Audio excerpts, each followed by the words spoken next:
Welcome to the Del Walmsley Radio Show. Del challenges the status quo, questions everything, and empowers you to return to your core beliefs to make your life better. If you're ready to hear the truth and get your roadmap to the lifestyle you really want, the next hour will change your life. And now your host, self-made millionaire, national award-winning investor of the year, CEO and founder of Lifestyles Unlimited, Del Walmsley.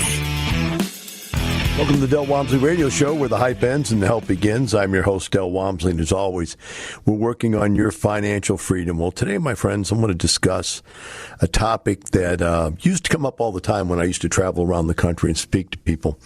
And I brought an expert in on the topic. I'll introduce him in just a moment here. But the topic I want to cover is, let's say you wanted to start a movement. You wanted to start something that was very beneficial.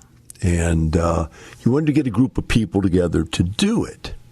Now, what I've done in the past and what I do currently is we go around the country, we start something called co-op. And we don't actually call it a co-op. I call it a co-op.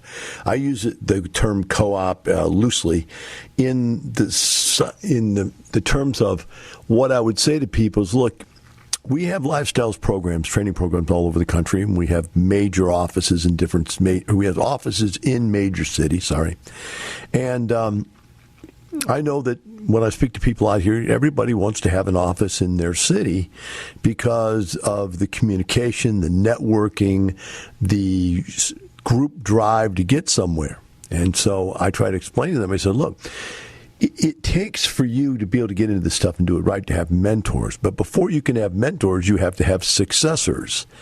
And before you can have successors, you have to have somebody who's tried to do it and accomplished and succeeded. So what happens is that we have to bring people in from outside of your area that are experts to come in and meet with people in your area and mentor them and teach them to become successful in this business. But is it done at that point? And the answer is no, it really isn't, because what you have to do then is, okay, now you've got a few seeds out there, but you don't have the tipping point. You don't have what it really takes to put together some type of an organization that will get somewhere and get something done. So I explain to people, I say, what you're really wanting is you're wanting the ability to come in here like we are today, and we might have been a group. We might have set up a one-day meeting, and there's 40, 50, 100 people in the room, and we're saying, you all want to meet like this. But before you can meet like this, there has to be people. And people go, but why would I want to join a group that doesn't have anything to offer? Because it doesn't have anything to offer. There's no co-op. You want the discounts that we buy. We get discounts for buying. We get vendor program put together for us. We get road trips and things. All these different things we offer can't exist until there's people. So which comes first? Chicken or the egg? The people or the office? And the truth of the matter is, how I've figured it out over the last 30 years, it's the people. And so to start a new movement in an area, it takes a few good people that really want to see it work. And they have to have some vision of it, so they have to have witnessed it somewhere else to believe in it, because whatever the mind of man can conceive and believe it can achieve. So they have to have tasted it somewhere else to be able to intellectually replicate it in their location, physically replicate it in their location after they intellectually replicate it. And they have to be a good enough communicator to be able to bring it across. And when that happens, then they can build a group of people. And when they build a group of people, then my team can come in behind that and build a complete organization. Can't fund an organization if there is no organization. You have to have people. So today what I brought on is an individual that has so many interesting parts to his story. I really don't even want to get into it all because I've done it so many times before. This individual was an athlete, a bodybuilder, a nurse, a chef, and then all of a sudden, out of nowhere, fluke accident and he's paralyzed. You think it's over. You think it'd be over being paralyzed. No, he's in a chair, he's paralyzed, but yet he retaught himself how to breathe, He was retaught how to eat, got some movement in some of his limbs, and learned how to survive. And now he is able to drive. I mean, you can understand he's paralyzed, but he drives. He's got his own vehicle. And not only that, after all of that, you would think someone would be like, well, poor me. He's out there mentoring other people. He's a real estate investor. Can you believe that? He's out there putting together a financial income for his own personal family after fearing he would never be able to do that. And then after he did that, that wasn't enough. He went on to become an ambassador and one of the first members of a group of people that started our Phoenix organization. And really happy to have him on the show again many times. He's also was a national speaker at one of our expos. He's done a lot of things, Mr. Peter N. Peter, welcome to the show. Well, thanks, Del. That's a lot of very nice stuff about me. I really appreciate it. I think well, I can't get it all out there, Peter. Your resume is too long to get it all out there, so you're just going to have to live with that shortened resume. Oh, no, I really appreciate it.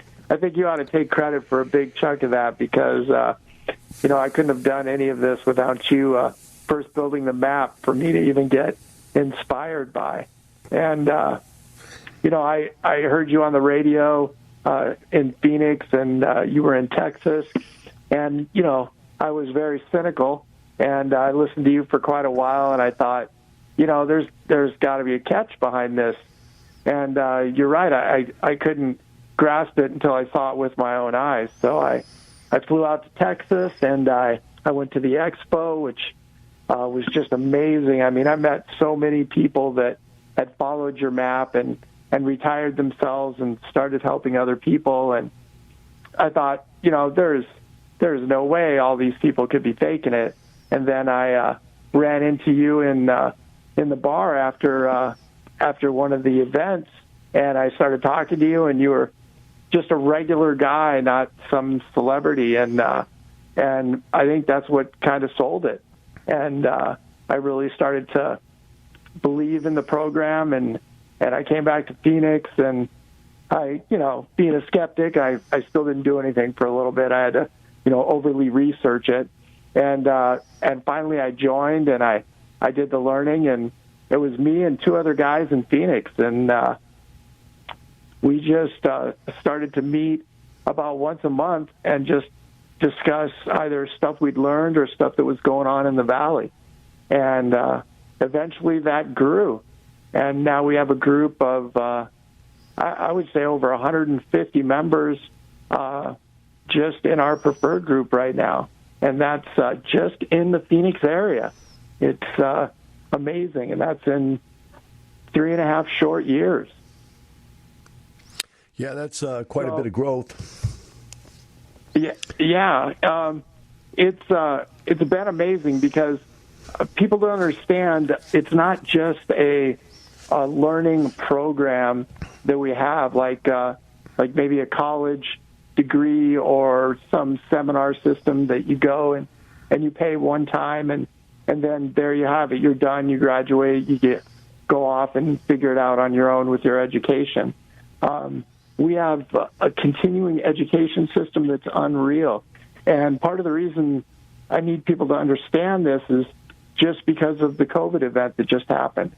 And as that happened, you got these news flashes and stories about landlords threatening people to get them to pay rent, and the landlords became the bad guys. And you've always taught us, best product, best price.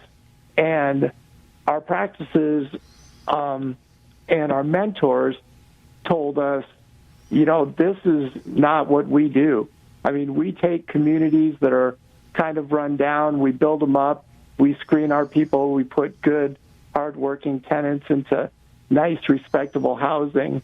And what we did during this pandemic is we reached out to people in our communities to see what they needed.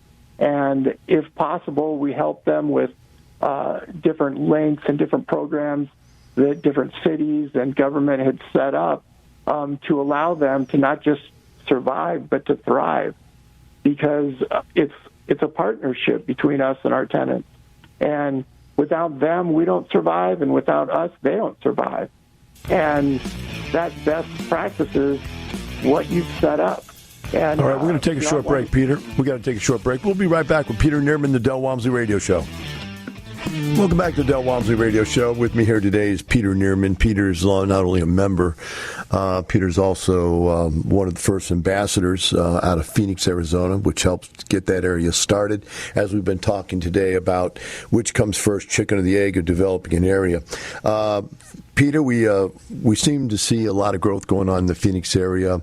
You guys seem to have come to the conclusion that you were the perfect location there in Phoenix to draw people from both sides of your state. In other words, we have a lot of people that came out there from Texas, but we also had a lot of people come out there from California. It seemed like you were like, for California, you were a godsend to them because some of the real estate, or a lot of the real estate in California is so expensive that it really doesn't work as a individual or small group's investments. It's really big time stuff.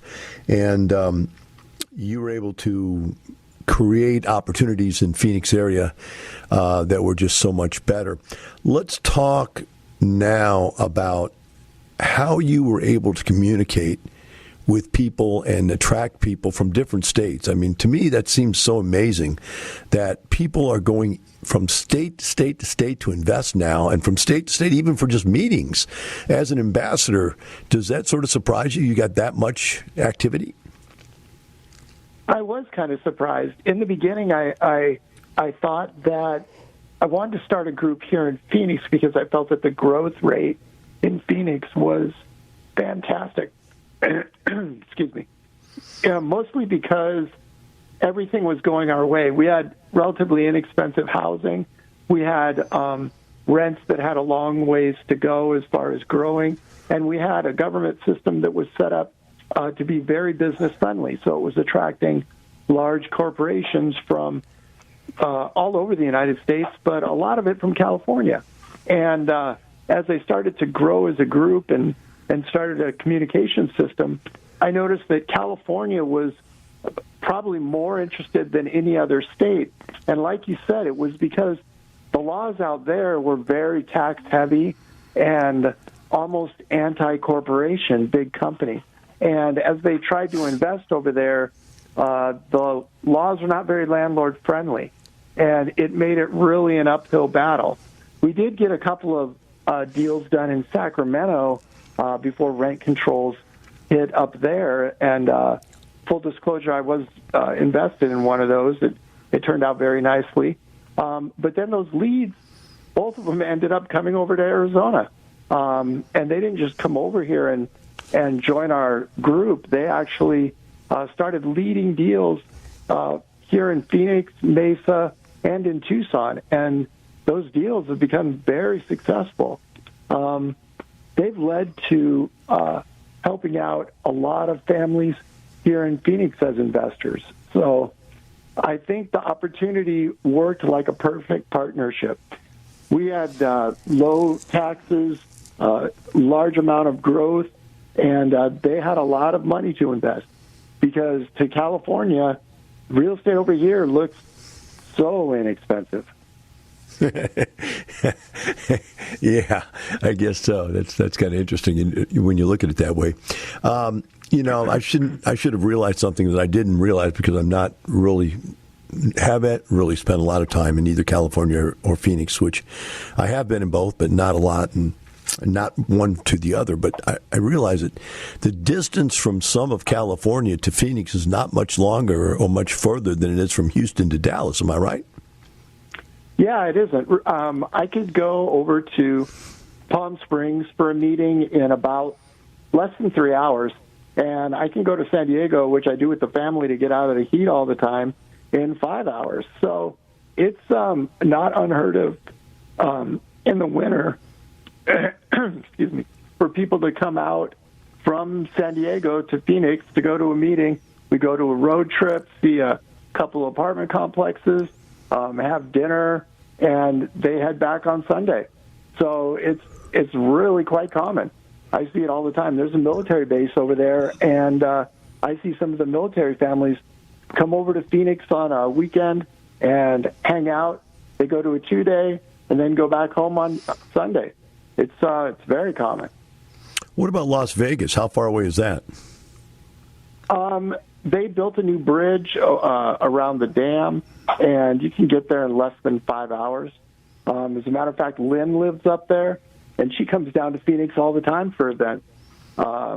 They have a very interesting situation. They're a lot like Phoenix in their growth pattern, but they're having trouble getting traction because of, in my opinion, that their government environment and all of their money comes from pretty much one industry, tourism. So unlike Phoenix, they don't have a lot of other growth opportunity if that engine isn't running. And that's unfortunate because I think that could be the next large growth area. Yeah, it seems like there's a lot. Seems like there's a lot of real estate being done over there.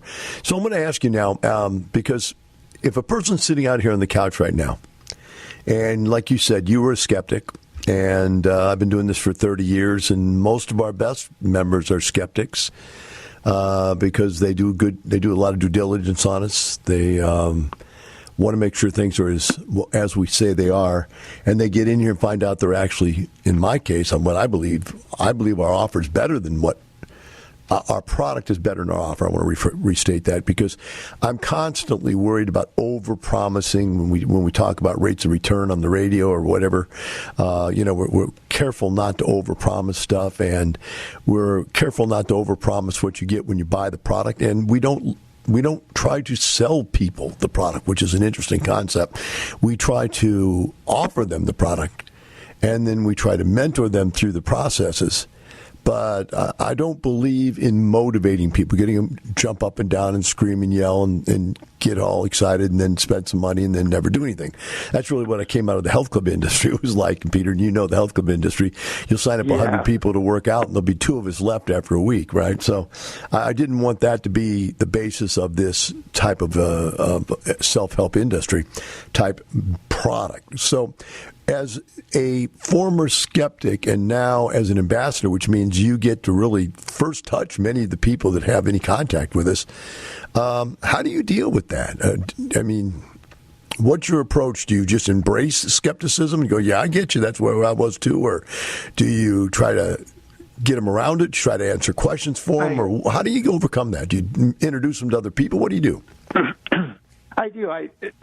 The way that I like to handle it, especially if people meet me in person, I personally have 6 single-family homes as well as some multifamily investments. And, like you talked about before, I'm in a chair, my hands don't work, and I just say, look, I'm not out there, fixing toilets, swinging a hammer, putting on a roof. That's not what we're here for. And I just try to explain to them, if I can do it, why can't you do it? And I try to use my chair as motivation. And another thing I like to do is compare it to a college education. So all right, we're going to take a short break. We're going to take a short break, then we'll come back and have Peter Newman complete his conversation. We'll be right back.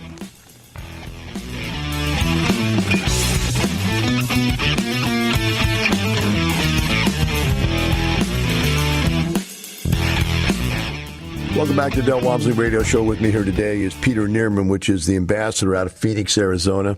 New office we just opened up this year and has been blowing and going as far as growth. And we were discussing with Peter as we went to break how he works with new people as the ambassador to get them over their fears as far as the skepticism that comes with anything that sounds so good as, well, let me give you an example. Most people work from age 20 to age 65 and still can't retire. Our motto is we retire people in 2 to 5 years if they do what we tell them to do. Peter, that's a pretty big claim. As I was saying, we try not to overclaim, but that's a pretty big claim. How do you overcome that? Well, that is a big claim, and when you come to one of our 2 days, you should be able to buy single-family homes after the 2-day. And as a matter of fact, David, who teaches it quite frequently in Phoenix, he will show you how to do it at the end of the 2-day. And I liken this to college. So let's say that you just went to ASU for engineering, and you go for, say, 1 or 2 semesters, and then you decide that you're going to go out and be an engineer, and you have no idea what you're doing. But after you go to our courses, not only do you know what you're doing, but we continue to teach you. And so if you go and get a college degree and you're done and then you go out into the field, it's not like ASU is going to call you up when there's a new invention and say, hey, this is what you should do with this new situation. But with COVID, everybody worked together. An example would be Lynn stayed up day and night figuring out the CARES Act, the PPP, which was the Payroll Protection Program, as well as the EIDL, to help our businesses survive and help our tenants. And that's the ongoing education and mentorship that Lifestyles offers. A mentor is more than a person that you can just call up and ask advice. A mentor is somebody that tells you something to keep you out of trouble before you even get there, because it's so much easier to help someone before they get in a bad situation than to try to get somebody out of a bad situation. And so when I meet people that are skeptics, I explain and show them what we do that is above and beyond any other kind of education system. It's kind of taken on a life of its own, and you have just a group of people that have succeeded that now have a passion to give back and help other people succeed. You know, I got a story for you. The other day I went to the restaurant, sat at the bar with Melissa, and we were eating, and all of a sudden a lady was sitting next to us, said hi. She knew who I was, and I didn't know who she was, but she explained later that she had cut her hair and didn't look the same, and she was there with her husband. And the conversation went on, and pretty soon found out she was somebody that was a CPA for one of our members that had left. And they had left because they didn't want to follow the rules of the white paper, and they wanted to go do it their way. And, you know, they had some, possibly unscrupulous ways of doing things. But, I'm just saying that as a thought process more than anything else. And in other words, they didn't want to follow the exact right way of doing things. They wanted to do it their way, right? And their way is hedging the bet. Well, I later found out that this lady accused this guy of stealing $55,000 from her, not paying her for the work that she did. Well, one of the things that we were talking about was she was saying, well, this guy is not going to be able to take his PPP loan, which is, whatever, let's just say you had a $100,000 PPP loan. You're supposed to be able to be forgiven for 100% of it if you used 100% of it for payroll. But this guy, as being an unscrupulous individual, used his PPP money for things other than payroll, which is just, the very thing the government is always afraid of. You try to help people out and they scam you and take advantage of you, right? Well, she was trying to figure out how to get his loan forgiven, but the government had caught him and weren't going to forgive his loan. And so she was telling us that, well, the real truth is you can't get 100% forgiven because blah, blah, blah, blah, blah. But what it really was is he couldn't get 100% forgiven because he'd done it wrong, right? He had cheated the system. Well, I quickly called Lynn. Lynn got on the phone with this lady right at the bar. We had a conversation. We looked it up. We got a hold of our CPAs and tracked it all down because I thought the lady was telling us that none of us were going to be able to get the 100%. And everybody was going to get stuck with 60, right? And so we looked this all. I mean, we're sitting there. I'm drinking at a bar. That's how powerful this networking is. I'm sitting drinking at a bar, a little drunk, call in, put the system into process, boom. Very next day, I got a call back. No problem. We're getting 100% back. And so is everybody else at Lifestyle. So why is this guy? Because he didn't do it right. There is the power of doing it right over not doing it right, and the power of leaving a program where somebody can tell you what the right thing to do is. And this guy didn't want to follow the rules. And that's what reason why he didn't last here in our group, because our group of people in general that will be willing to follow the rules to get the result without having the bad effects that come out of not following the rules, right? So there's what you're talking about. I mean, that was instant, overnight reaction because I thought this lady was telling me something that would have hurt all of us. Does that make sense? And, yeah. But at that moment, the team went into action, figured it out. She was wrong. Thank God she was wrong, right? Because her client was wrong. But whatever. That's exactly what you were talking about, and that's how these things work. So we got that. We've got okay, let's talk about this angle of it. This has always been an interesting one to me, and as an ambassador. When you first came in, I know you had to feel this. Everybody seems to feel it. Let's see how you deal with it. Are you not surprised? No, that's not a way to state it. Most people, are they not surprised at how open people are about how much money they have and how willing they are to share their business practices with each other? Yeah, that is one of the things that just blew me away, because I had heard one or two people on the radio, talking about their businesses, and the skeptic in me felt like, well, this guy's just saying what's on a script or embellishing, we'll call it, his stories, so it sounds good for sales. And when I went to the expo and I start meeting these people and going to breakout sessions where there's smaller groups and you can actually learn one-on-one and talk to people, and I'm like, there is no way all of these people are lying. It's not possible. And then you start to go and people are starting to set up investments together, and you realize that people are willing to literally open their books and say, this is what I have and this is how I got it, and I'm thinking about doing this project. Would you like to join?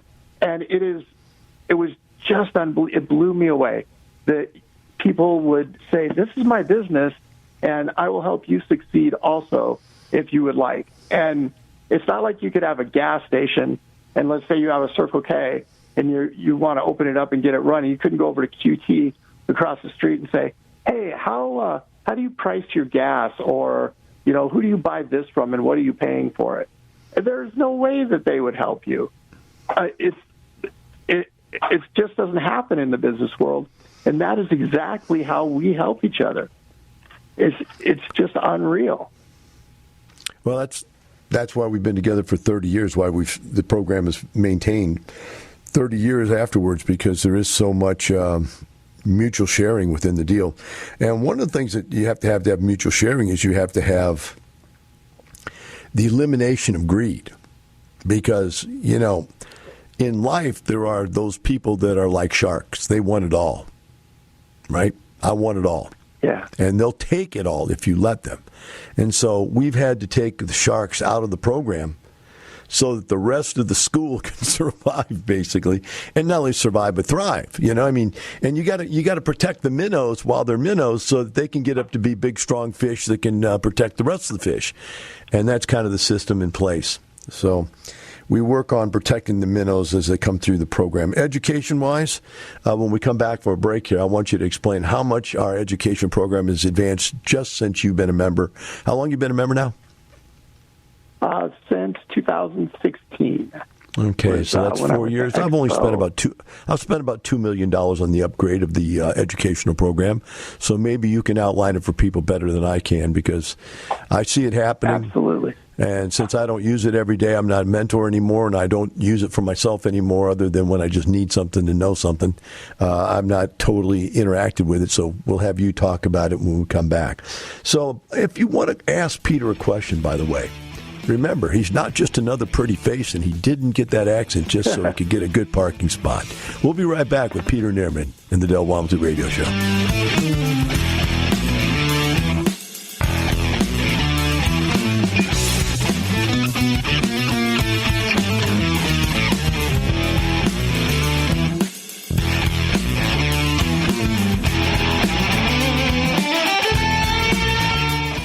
It comes a point in time every now and then when the world flips upside down. And during that time, you have to come up with a decision in your life. How are you going to go through this? How are you going to work your way through this process that has no end? So what do? The first thing I need you to understand is that almost every entrepreneur out there makes it big when something bad happens. I tripled my net worth between 2008 and 2010. 10 years straight increase in value. It makes us all look like geniuses when everything goes up for 10 years straight. But now we're at the point where we're going to find out who's good again. And you need to be in there. Because why? Because I tripled my net worth in 2 years. You can do it too if you know what to do.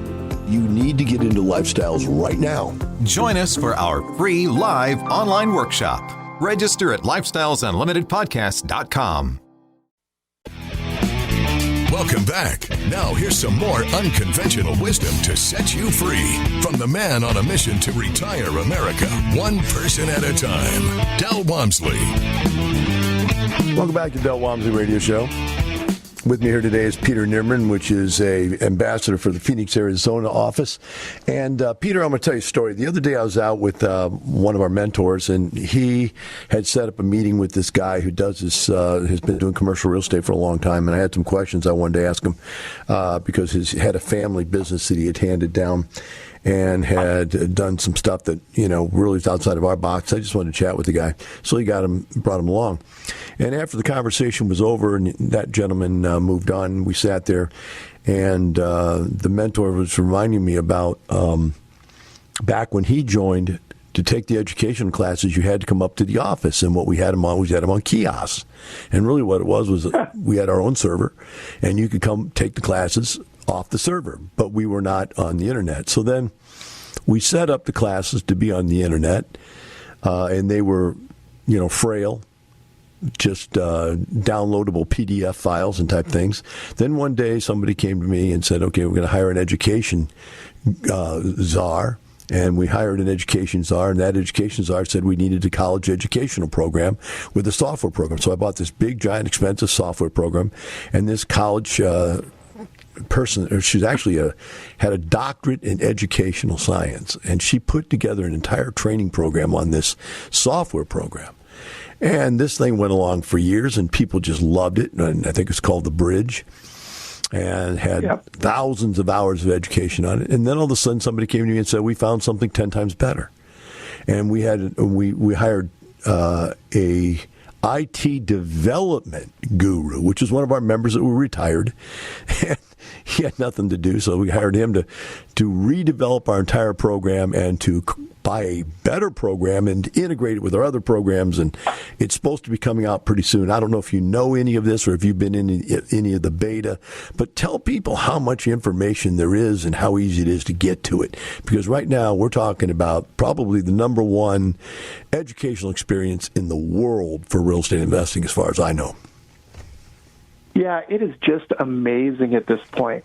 So what happens is you sign into the Lifestyles system, the education system, and you take a series of classes that are designed to bring you along and develop your education so that you can invest by yourself or with someone else, both in single and multifamily. And you get certified in either single-family or multifamily, passive or lead investing, depending on what you're interested in. And these classes are ranked exactly like college classes. Class 671 would be about property taxes or, as an example, maybe about accounting. And then you go through and you take all these classes, and once you get certified, when you are communicating with other people, they know exactly your education level, and so you can talk on the same level, and you know that everybody is on the same page. And then when something in the world changes, like this COVID thing, you have managed to add a whole nother system into it that you click on the pandemic response, and it is a whole new set of classes that are up to date that tell you about all the different things in the pandemic and what the best practices are for those. And it's so up to date that an example would be I got an email this morning about a Texas Supreme Court emergency order that was just passed on August 21st. And it updates all of the mentors and leads to teach about this so we don't do anything that is outside of the law. And that's how up-to-date these education systems are. Yeah, that's pretty bizarre because I saw that email and I read about paragraph 2 into it. I said, I'll wait till after the show to read it because it was a complete research paper. That's unbelievable. Yeah, it is. I mean, it is something that is provided so that we can then teach our employees or our other leads so that they stay out of trouble. How many people out there have no idea what's going on from a day-to-day basis, right? Exactly. And if you had a small business and you were trying to struggle through this on your own and you had a law passed in your state that the media wasn't happy about, so they didn't really even publish it, how would you even know? And then the next thing you know, 6 months later, you're getting sued for something you didn't even know about. Yeah. Or another example would be I got an email the other day about a unemployment addition of $300 per week on top of their unemployment that is being given out in Arizona that never even hit the media because it was an emergency act that was signed by the president, and they had changed it so that everybody could get it. The states didn't have to chip in the extra $100. They could use the credit from their unemployment as it was. And so people could tell their tenants about it that were struggling and unemployed, and that would help them not just pay rent, but survive with their families. And I only knew about that because of Lifestyle. And so it's systems like that that are so impressive. Well, Peter, I'm impressed with what you've done out there in Phoenix, and we appreciate you coming on the show today to spare some of your time and share some of your ideas and insights into this. And please keep up the good work out there in Phoenix for us. Oh, thank you, Del. It's really been a pleasure, and I can't thank you enough for laying down the original roadmap and just getting the ball started. And it's meant everything to my family, and it's really... I can't say enough. It's the way we've survived by making passive income, and I'm happy to volunteer and give back my time to a cause such as this. So, Peter, do you have an email address or something where they could contact you if they'd like to look into Phoenix area? Yeah, sure. You can do it. I guess the easiest way would be pneerman@live.com would be the email that I use for most of my lifestyle stuff. And you can also do any of our classes online, the 1-day or the 2-day. And we, as soon as Phoenix is open, we are working on setting up a 2-day already, anticipating that our numbers are going to stay down and they're going to let us gather in the not-too-distant future. I can't. All right, Peter. Well, thank you again. Peter, thank you again for coming on. We appreciate it. And the rest of you out there, remember, it's not the money, it's the lifestyle. The Lifestyles Unlimited Real Estate Investor Radio Show is for entertainment purposes only. Please consult a professional regarding your personal investment needs. Nothing presented on the Lifestyles Unlimited Real Estate Investor Radio Show constitutes an endorsement, recommendation, offer, or solicitation to buy or sell any product or security.